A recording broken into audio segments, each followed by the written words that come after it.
People hunt for the meat that they eat where I live. I have to do my own doctoring. Several years ago, I was attacked by a grizzly bear. Sewed up my arm. The head was bleeding pretty bad. Sewed that up. Put the hips back in the socket. It didn't kill me the first go around. It would have the second. Went out, found him, shot him. The hips gave out. Drug myself back into the tent. And it took 10 days before somebody found me. Wow. That's Alaska for you, right there. That's Sue Aikens. She's a star on the hit TV show Life Below Zero on the Discovery Channel. You may have seen it. So we were just hanging out at some old roadhouse. It was on the side of the highway. We were about an hour from Fairbanks. And Sue walks in and said, hello. So we sat down and we talked to her for a while. Went to Alaska one summer and we spent a month there. We met all kinds of people.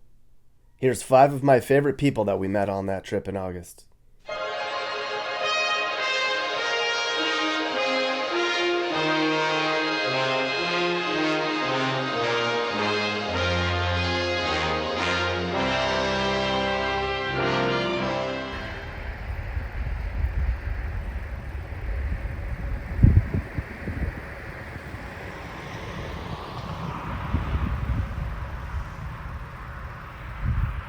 Okay, so one day we left Fairbanks for a bit. We took a road way out to the middle of nowhere.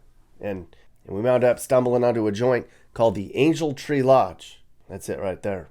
It's an old restaurant / roadhouse. One of the last few roadhouses that's left in Alaska. End of the road, and I'm talking 30 miles from Fairbanks, which is already at the end of the road. And I'm glad we did because this place is amazing.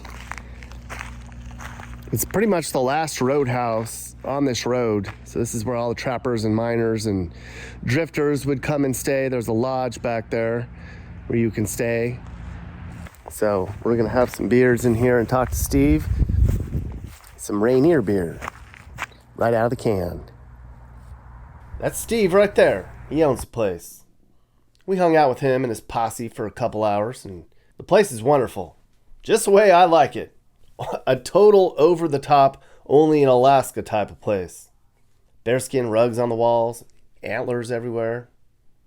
Somebody was proud of that rack one time.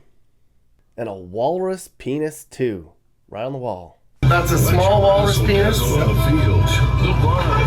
It's got a couple of added subtractions on each end. You just offended the walrus, Steve. Tell that to that walrus's face. With your gun on the rack, and you don't have to worry about anyone taking it, because they'll shoot you out here, that's why.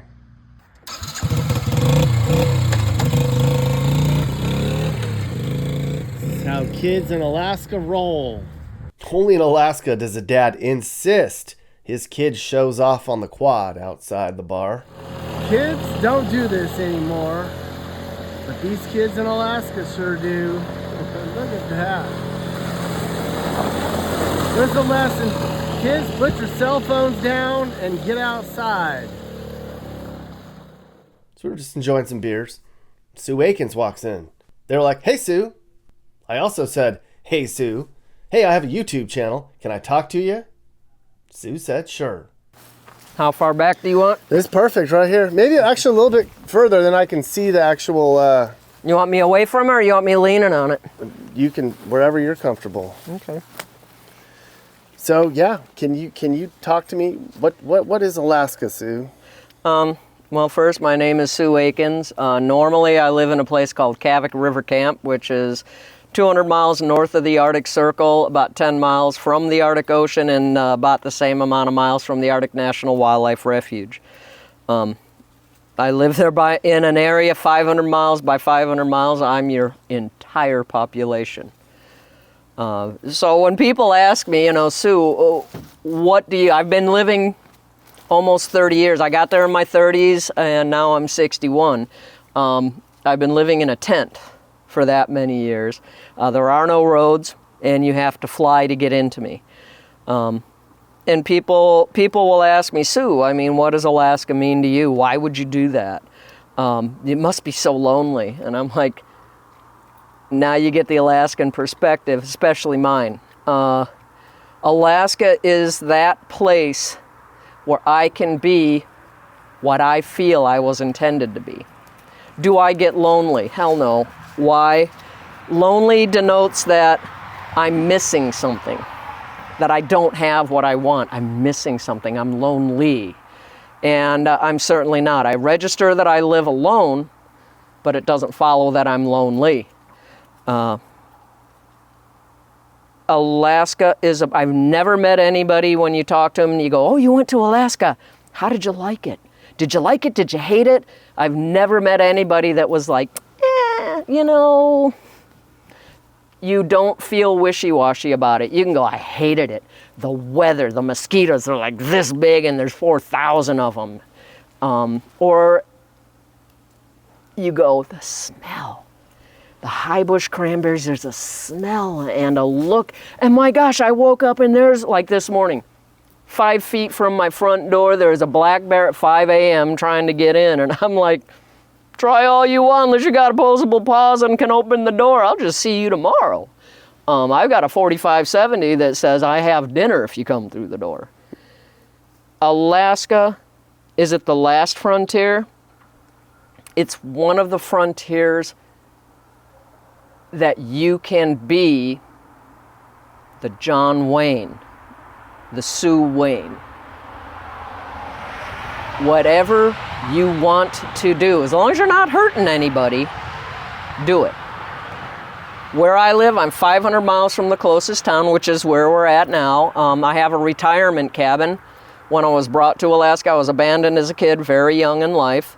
Got through school, bought a plane, graduated high school, 13 years old, just before my 13th birthday, got an airplane, learned how to fly. Back then, the schools are different. You could go and learn driver's education or private pilot ground school.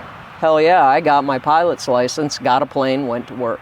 Lied about my age, had, you know, boobs, makeup, hair, got a job. People hunt for the meat that they eat where I live. I have to do my own doctoring. Several years ago, I was attacked by a grizzly bear. Sewed up my arm. The head was bleeding pretty bad. Sewed that up. Put the hips back in the socket. It didn't kill me the first go around. It would have the second. Went out, found him, shot him. The hips gave out. Drug myself back into the tent. And it took 10 days before somebody found me. Once I was healed up, the pilot that found me brought me in, took me to the hospital. I had surgeries. Finally, I got back. Why did you ever go back? Because it's still the freaking life I love.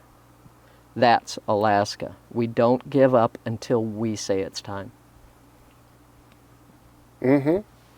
But why do I choose to live so far from everybody when I have a family? My spouses have died. I've been married twice. They died. My kids are in their 40s. My grandkids are in their 20s. I've got one that's 4 years old. They're not nursing anymore.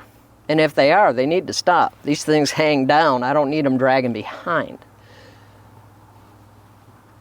If you're gonna be around me, keep up, keep quiet, or keep out of my way. This is Alaska.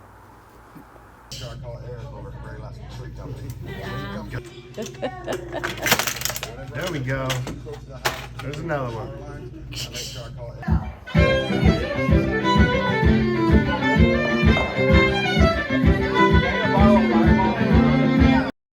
I don't remember who, but somebody told me that everybody in Alaska is a character. Everybody has a story to tell. People are quirky. They're odd up here. Sometimes they don't show it, and sometimes they do. So we were on our way up to Denali. It was a really rainy day. So we pulled over at a roadside attraction that I'd heard about, a place called Wall Mike's. We talked to Mike, biggest Trump fan I've ever met. World famous Wall Mike's, not Walmart. This is about the most Alaska place I've seen. Of course, Alaska loves Trump. Drill, baby, drill. All the junk you could ever want right here.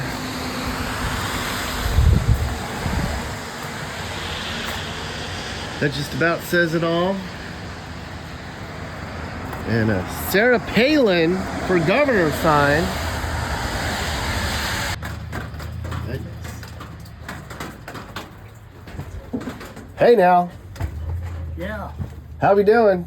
pretty good. Well, this is a nifty store. I'm calling the doctor's office. I'll be getting a message machine here. You will Thank be. you. Yeah. I'm sure. I'm taking pictures. Is that okay? Go ahead. Yep. All right.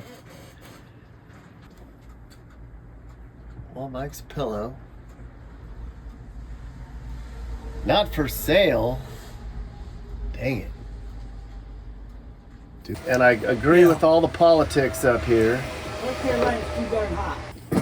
National Geographic, Public Broadcasting, Travel Channel, Forbes magazine. You are famous, Mike. Hungary, Czechoslovakia, every country in Europe. With full-page ads, you get in an airplane and the magazine's right there. If you're landing in Alaska, go to Wall Mike's. What is it about the store that makes everybody want to pull over and see? It's romantic. Well, Pioneers of Alaska recognized us this year. And Did I shut that for a second? I can't. Okay. It's hard to hear you. Pioneers of Alaska recognized us this year and made a 4-foot by 5-foot picture and put it in the Anchorage Museum. Made pictures for sale, postcards for sale, and puzzles for sale. Oh. And now Alaska Mint's working on a Wall Mike silver coin. Good. So I don't know what makes it. As last month, July, I've been here 59 years. Mm-hmm.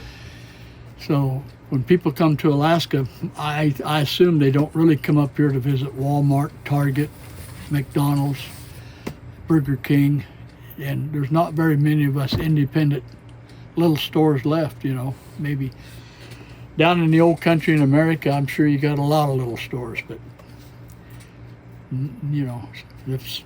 I don't know why, but all over the world. Well, Mount McKinley, which they call Denali now, you know. So today it's raining, so if you're headed north, they let the air out of it and patch the holes, and it'll be blowed up as soon as the sun comes out. So, That'll be nice. Yeah, they'll put it back up. I agree with your politics. I can tell you're a big Republican guy. You got Trump everywhere. I'm Trump. There's a lot of Republicans I don't care for either, but yeah. What is it about Trump that you like so much? Tells the truth. Try that, yeah.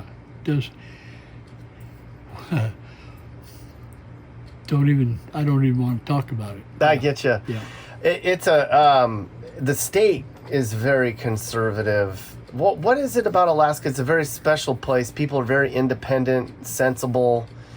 They don't want to deal. A lot of people come up because they don't want to deal with all the BS down in the lower 48. You got both kinds here. You got everything.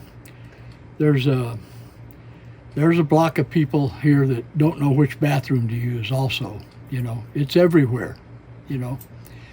And the freedom here, I think it's a sense of freedom. In other words, there's space and you're not crowded up like guppies in a little tiny cup. You know, that's the difference. Unless you go to the cities, and even Fairbanks is a nice spread out town, but yeah. Yeah. Has Alaska changed at all in the time you've been here? Been here almost 70 years. The biggest change there is the attitude of the people. You know, it's but that's happened everywhere, you know. From the days that, like describing my grandma, for instance, she never went to town unless she took her apron off. There's not I got everything here for sale, and you can't find a woman's apron in here, and you can't find a pair of leather. Yeah, and people don't know how to use a broom and dustpan, and very few guys know what a hammer's used for. They don't even know how to pull a nail. You know, it just... Alaskans We've are changed. soft. Huh? Alaskans are turning soft. Is that what you're saying? The whole world's turning soft. Yeah. I agree. Got an Alaska pencil. Okay. Thank you, bud. Thank you, Mike. You stay safe. You too, buddy. Okay.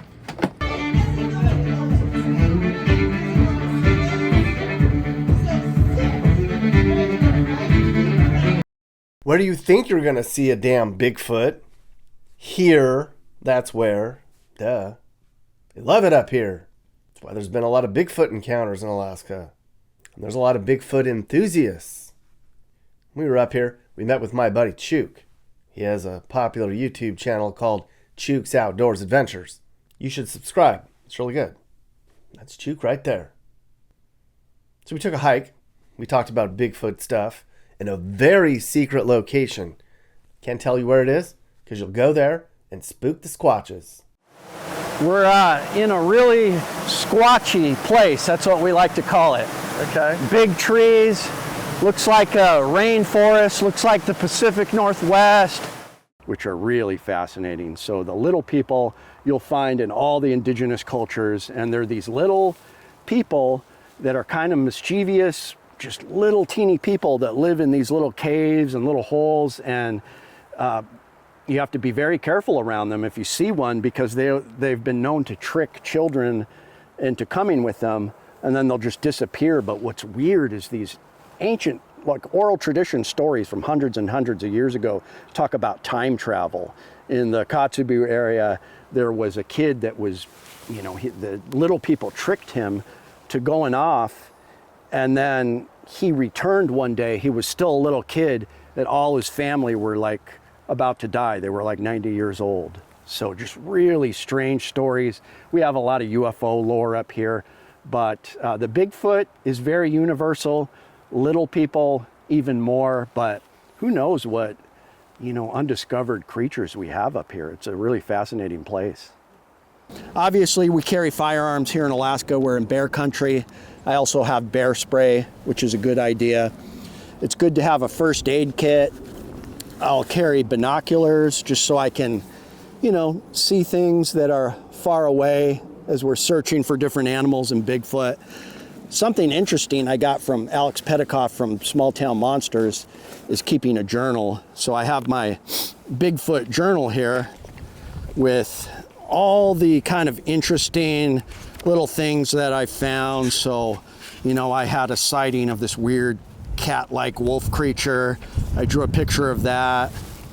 There'll be UFO stories.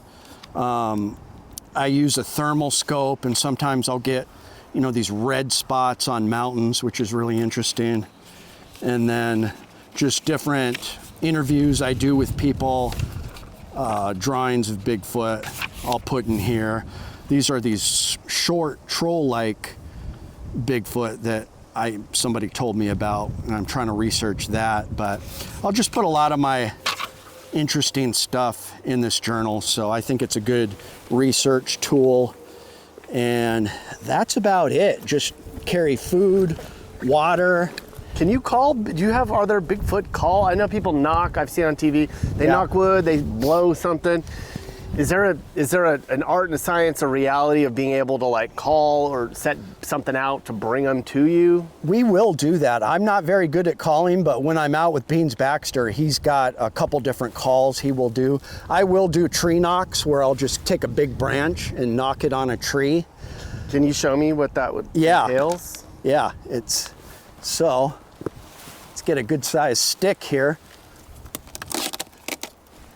So I try to get like a hollow sounding tree, and we'll just do like a few knocks. And then we'll wait a while. And I haven't heard any return knocks, but Beans has heard them when he's been out doing it. So it's pretty exciting.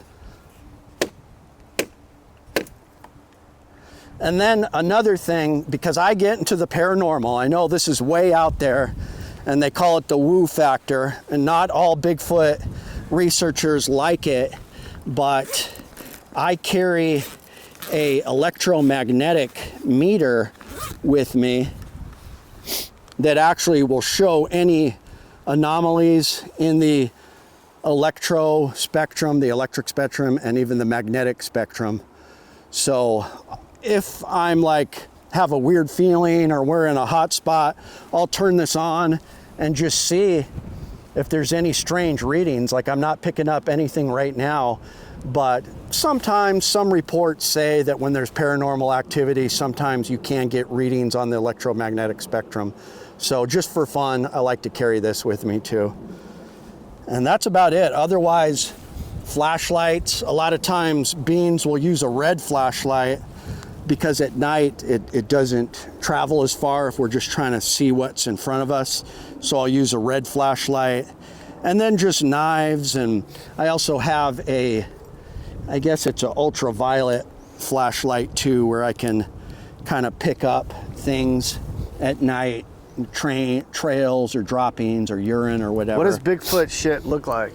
I think it looks like bear poop, really. It just, although some people have said it looks like human poop, but just on a gigantic scale, which makes sense. But if you look at gorilla poop, it's just like big piles and clumps, very similar to the bear poop here. So it's really interesting. Some of the best evidence that Bigfoot researchers have found have been hair samples, which come up as, some kind of animal and unknown. So to me, that's really telling. If they're finding DNA that is unknown, that's something undiscovered. And then we go on these expeditions and we found some interesting tracks. We've heard interesting noises. I've heard some really strange calls. I haven't heard any tree knocks or have rocks thrown in camp, but those guys have experienced that.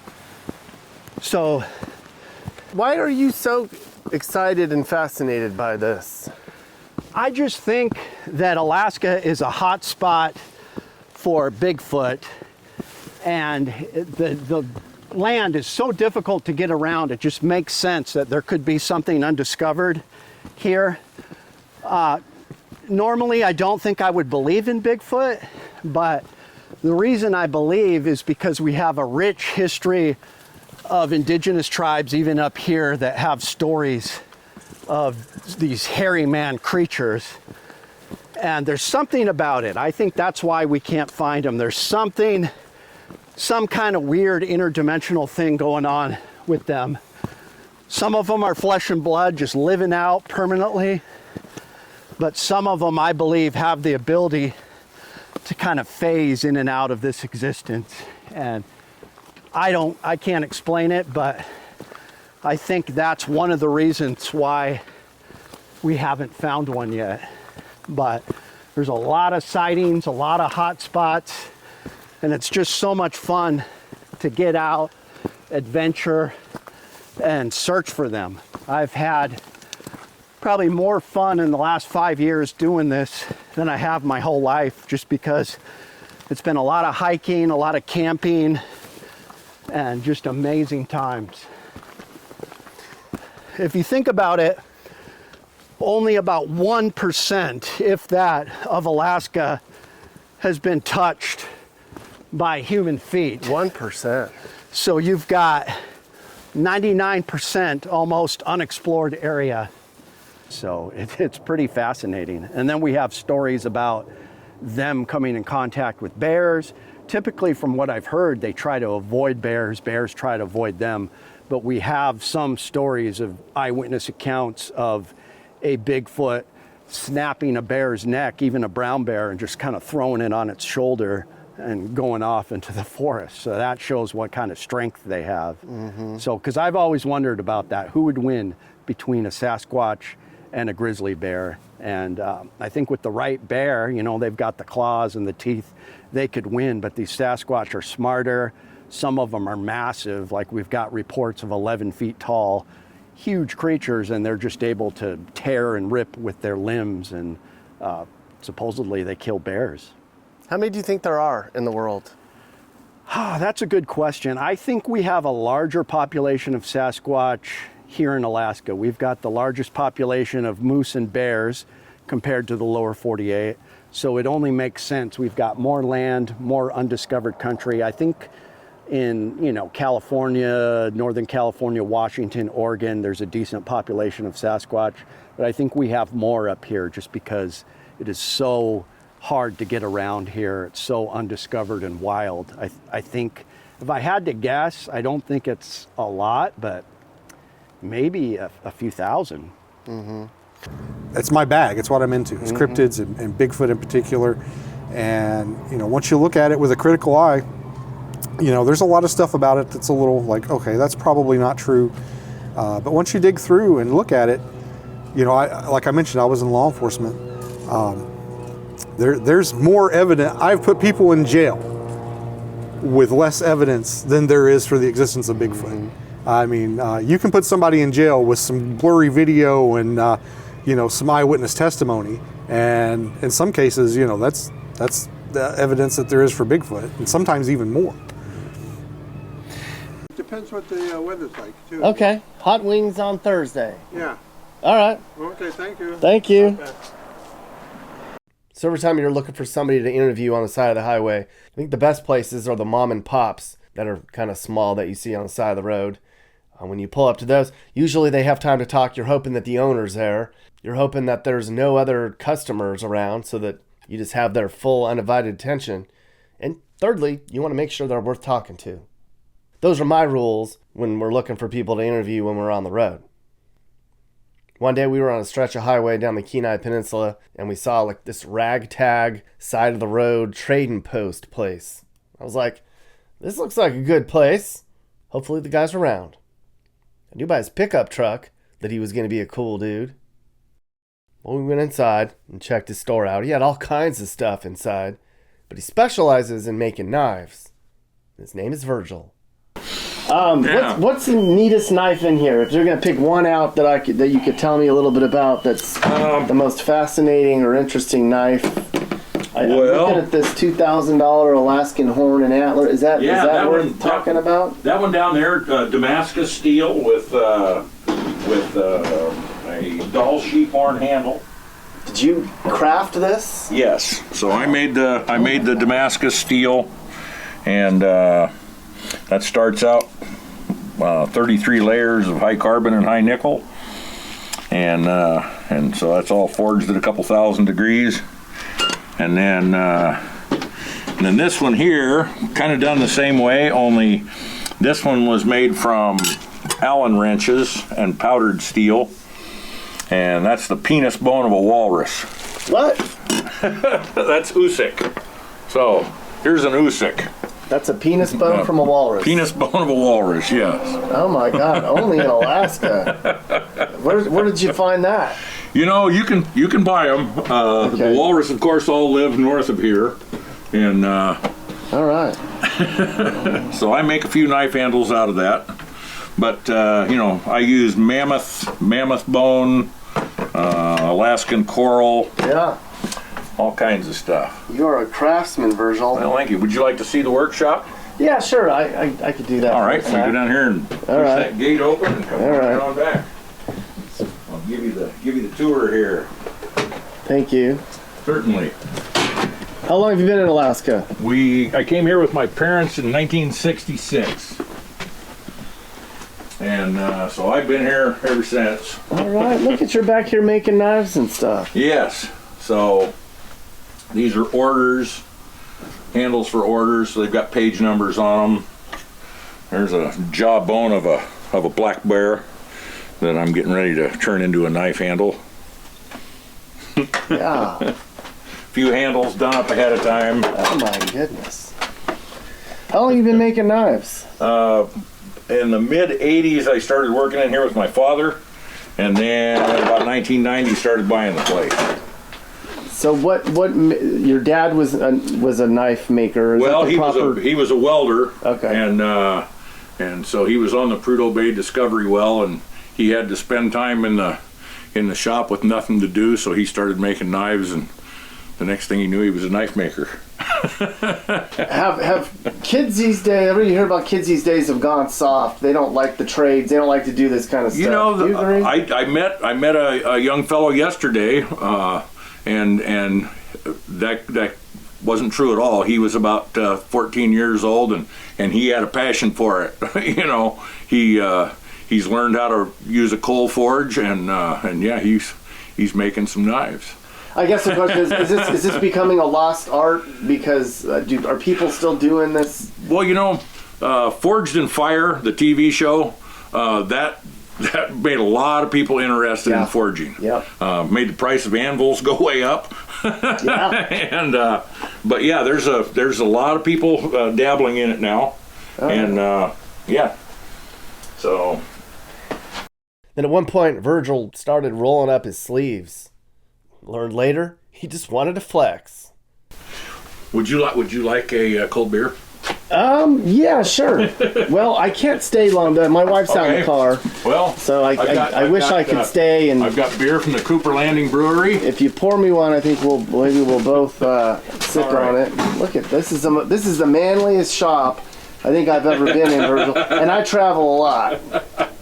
God, you got your whiskey and your elephant Yeah. tusks and your beer and your anvil and Well, that's one thing about being self-employed. You can do whatever the hell you want, as long as you get your work done. yeah. Thank you very much. Certainly. All right. Just when I thought he was the manliest man I'd met on the trip, he gave me a beer in a pink cup. What? Virgil, Grand President of the Pioneers of Alaska. you were the grand president Yes. of the Pioneers of Alaska. Yep. right. So There's your tattoo. yeah. Look at that. What year did you get that tattoo there? Oh, I was the Grand President in 22, I believe. Yeah. And so I went all in, got the tattoo. Yeah, there you go. It's a sign of, I can tell it's a sign of pride. Yeah, I had a lot of fun with it.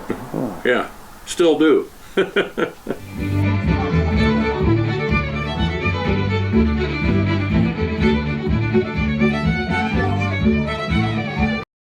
So in our first week, we were kind of meandering around the Kenai Peninsula and just kind of checking stuff out, pulling over on the side of the road when we see something interesting.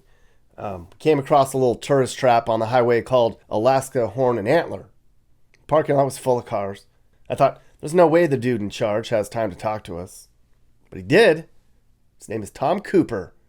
And what a character. Are you Tom? A quick little 1 minute about what is this place and what are you doing is all. Okay. Yeah? All right. Well, tell me, Tom, what is this place? What do you do here? Carve horns and antlers. We store mammoth tusk, sell lots of rocks. Where do you get all your horns and antlers at? All over the state of Alaska. People bring them to you? Yeah, they bring them to me and we go out and find them. In the springtime, when after the moose have shed their antlers and the snow's just about gone, that's when we take off and go look around for the antlers because there's no leaves on the trees yet. There's good visibility. The ground is still frozen, so you can walk over the swamps without sludging through them. And so it's just the best time of year. And then again in the fall when we go hunting or metal detecting or horn hunting, whatever, then we go look for them too. How long have you been doing this? Since 1983, whatever that is. Why did you decide that this was your career calling? I didn't. Never decided. It just happened. Yeah. Yeah. Okay. Can you show me one thing and tell me what you did, like how you prepared it and what it costs or something? Anything on the wall? Or... I could give you the 5-cent tour in here. Okay. Yeah. All right. All right. We're gonna get the 5-cent tour with Tom Cooper up here. This is your workshop, I see. Yep. You gotta have rock and roll going. You do. Yeah. Okay. And 5-cent tour is how much it's worth, not how much it costs. Okay. Basically what I do with the antlers is I cut them into pieces, and once I've got a bunch of pieces, and I do a dozen or two at a time, production style up to a certain point, and so I get them all cut, and then I'll go ahead and get them drawn up, and then do the rough cut with the drill and the saber saw. And then once I get them to that point, then I do them one at a time.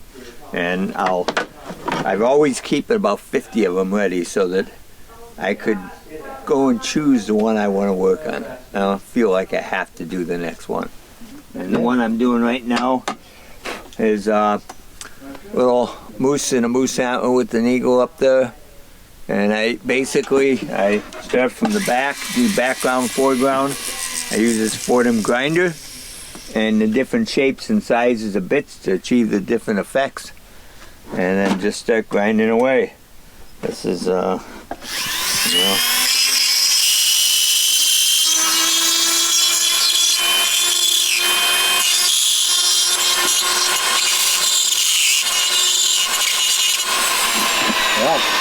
just keep going until I'll do all the background and the foreground, and then I'll go ahead and do the animal. And if there's an eagle or something up above, then I'll do that, and I get it done. I set it aside, and when I get 2 or 3 set done, then I'll go ahead and mount them up on the board, stick them out front, and start another one. And I do moose, caribou, sheep horns. Sheep horns kind of my specialty. I've only got a couple out there right now, but I've only got a couple of everything. How did you decide? You're an artist? You didn't know you were an artist, and one day you realized? No, I used to manage a fish plant here in Sterling. It was the best job in Sterling, the highest paid. I lived a block away. Everything was good. We had 6 kids, and I quit the fish plant to carve horns and antlers. I'd watched Don Connors do it for about 8 years, and he was a fantastic artist. Terrible business person, but a great artist. And I would horn hunt for him. I would look for the antlers. He was not an outdoors guy. And me and the family would go out and pick up antlers and sell them to him. And after watching him for all those years, he decided he was moving back to Oregon. And I said, well, before you go, you got to do a carving for me. He said, I ain't doing nothing for nobody. You want one? Get your butt over here and do it yourself. Well, to me, that was a great invitation. To him, he was just trying to blow me off, you know. And so I went over there on a Saturday, and he showed me some basics, and then browbeat me every time I didn't do anything perfectly right. And he was absolutely a very terrible teacher, but I didn't care. He gave me the basics. And after thinking about it all summer, I told the boss, I said, I got to take off 6 months.